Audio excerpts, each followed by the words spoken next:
జడ శ్రవణ గారి మాటలు వినండి. సందర్భంగా ఒక విజయోత్సవ సభ పెట్టారు. సరే, విజయోత్సవ సభ పెట్టిన తర్వాత నాకు తెలిసినటువంటి కొంతమంది రైతులు కూడా అక్కడికి వచ్చి ఉన్నారు కాబట్టి నేను అడిగా, ఏంటండి ఏంది అంత వస్తూ మధ్యలో ఆగి అడిగా, ఏంటండి అంత బాగా పెద్ద సభ పెట్టారు, ఏంటి విజయోత్సవ సభ అంటే, అమరావతి బిల్లు పాస్ అయిందండి. అమరావతి బిల్లు పాస్ అయిపోయింది, ఇంకా అమరావతి రాజధాని అన్నది. వెరీ గుడ్, బానే ఉంది. ఏంటైంది బిల్ పాస్ అయితే అన్నాడు. బిల్ పాస్ అయితే ఏమైందండి, ఏమొచ్చింది మనకి అన్నది. మీరు లా చదువుకున్నారా లేదా? నిజం చెప్పండి, నిజమే చెప్పండి.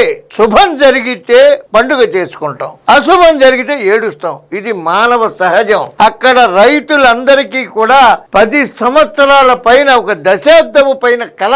పార్లమెంటులో ముక్త కంఠంతో దేశంలో ఉన్న అన్ని పార్టీలు కూడా అమరావతికి చట్టబద్ధత కల్పిస్తూ బిల్లు ఇస్తే పండుగ చేసుకుంటే కూడా వర్చలేకపోతున్నారు. ఏమి జడ శ్రవణ గారు ఇట్లా తయారయ్యారేంటండి?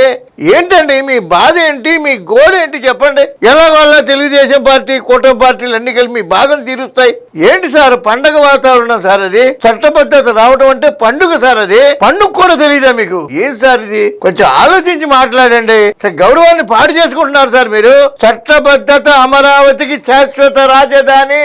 అమరావతి అంటే, అమరం అంటే మరణం లేనిది. మీరుండరు, నేను ఉండను, పెట్టిన వాడు ఉండడు, ఇంకోటి ఉండడు, ఎవరు ఉండం. అమరావతి శాశ్వతంగా ఉంటుంది, గుర్తుపెట్టుకోండి.